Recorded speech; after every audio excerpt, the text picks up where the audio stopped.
ada Alisa tuh. Ke situ yuk. Yuk, yuk. Hai. Kalian tahu nggak sih, warung Mang Hodirin ada promo grand opening loh. Wah, serius? Lumayan. Yuk makan bareng. Tapi jangan makan yang udah lama loh. Tadi aku lihat mamangnya udah packing dari pagi soalnya.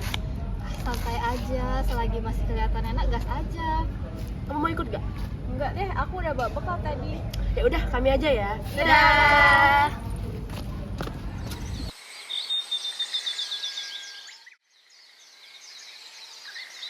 Alhamdulillah gara-gara grand opening hari ini rezeki jadi lumayan banyak. Mang, masih ada nggak nasinya? Masih? Mang, nasi ayamnya 2 ya, jangan lupa pakai cabai. Ya, sebentar. Ayamnya baru diangetin tadi pagi. Sambalnya juga udah dari pagi, tapi masih aman.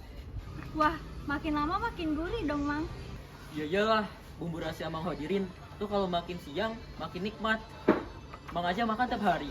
Mang, ini ayamnya masih hangat nggak? Soalnya ini udah jam 2. Hangat dikit lah mbak, tapi kalau dingin juga nggak apa-apa sih, asalkan bumbunya masih nempel. Kayaknya aku nggak jadi beli deh. Kalian aja. Oh, Mang, kayaknya kami pesen 2 aja deh, Mang.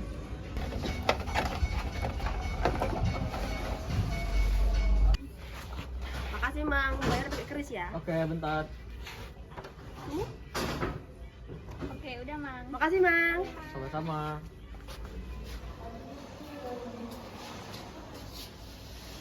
Kalian tuh jadi beli di situ? Jadi dong, kami kan mengejar promo. Tapi aku nggak beli di sana sih, aku beli di tempat lain. Kamu udah makan? Udah tadi. Kami makan ya?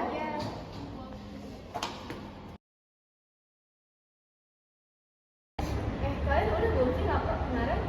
Belum. Sama sih, belum juga. Aduh. Kok perutku sakit banget sih? Mana mall pula? Aku juga kayaknya dari makanan tadi deh. Loh, kok bisa sih? Tadi ayamnya emang udah dingin sih. Ya udah, kita ke dokter aja yuk. Yuk. Sore dok. Sore, silakan. Makasih. Wah, kenapa nih datangnya rame-rame? Ada keluhan apa mbak-mbak sekalian? Iya dok, kami sakit perut sama mual nih karena tadi siang habis makan di warung dekat kampus.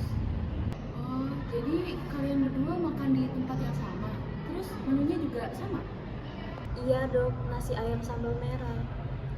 Oh, berarti ini ada indikasi keracunan makanan. Nah, nanti itu tim laboratorium bakal ke kantin kampusnya buat ngecek kualitas makanannya ya. Nanti hasilnya kita kasih tahu ke depannya lagi. Assalamualaikum. Iya mbak. Selamat siang Pak. Kami dapat laporan dari mahasiswa yang habis makan di sini. Kata mereka setelah makan di sini mereka mengalami gejala sakit perut. Aduh, iya mbak. Semoga bukan karena makan saya ya. Tapi lauknya emang dimasak dari pagi sih. Ini makanannya memang disimpan di suhu ruang terus ya Pak? Iya mbak, soalnya belum punya kulkas. Oh gitu ya Pak. Kami boleh minta sampel untuk diperiksa di laboratorium? Oh iya, silakan mbak. Siapa? Maaf, udah lama ya. Jadi berdasarkan hasil uji laboratorium, makanan di warung tersebut itu mengandung bakteri E. coli. Jadi itulah yang menyebabkan kalian ini sakit. Jadi bakteri E. coli itu bisa berkembang di suhu ruang yang terlalu lama. Seperti yang makanan di warung yang kalian beli ini. Bisa jadi bakterinya sudah berkembang karena dia udah di packing dari pagi kan. Wah, padahal cuma makan sedikit, tapi efeknya langsung terasa ya. Iya bener, karena makanannya udah di packing dari pagi ya. Terus ini udah lewat dari 4 jam kan. Mungkin karena itu bakteri E. coli-nya berkembang. Jadinya kalian sakit perut, terus juga ada mual mentah, ya kan? Makanan yang enak belum tentu aman. Sebaiknya, makanan disimpan pada wadah yang tertutup dan tidak dibiarkan lebih dari 4 jam di suhu ruang. Mulai sekarang, mari kita peduli pada cara kita menyimpan makanan. Sehat itu sederhana, asal kita peduli pada apa yang kita konsumsi. Selain itu, sebaiknya gunakan air bersih yang mengalir untuk mencuci bahan makanan, seperti sayur dan daging, supaya kotoran dan bakteri bisa benar-benar hilang. Pastikan juga alat masak dan peralatan makan dicuci hingga benar-benar bersih sebelum digunakan kembali. Pisahkan juga alat untuk bahan mentah dan yang sudah matang agar mencegah kontaminasi silang. Dan jangan lupa untuk mencuci tangan dengan sabun sebelum menyiapkan atau setelah memegang bahan mentah. Dengan cara seperti ini, makanan bisa lebih aman, sehat, dan terhindar dari bakteri penyebab keracunan. Identifikasi bahaya, beberapa mahasiswa mengalami sakit perut, mual, dan diare setelah mengonsumsi makanan cepat saji dari kantin kampus. Hasil pemeriksaan awal diduga makanan terkontaminasi oleh bakteri E. coli akibat penyimpanan suhu ruang terlalu lama.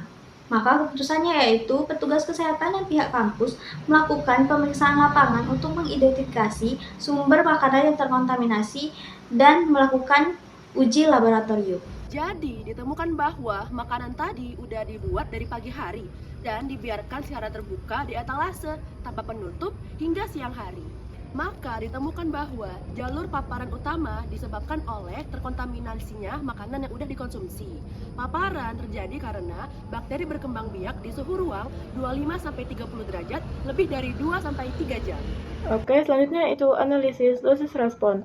Berdasarkan hasil uji laboratorium menunjukkan kandungan E. coli melebihi ambang batas baku mutu, yaitu 0 koloni per gram.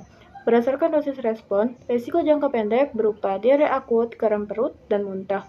Kelompok rentan seperti anak-anak dan lansia memiliki risiko yang lebih tinggi mengalami dehidrasi berat.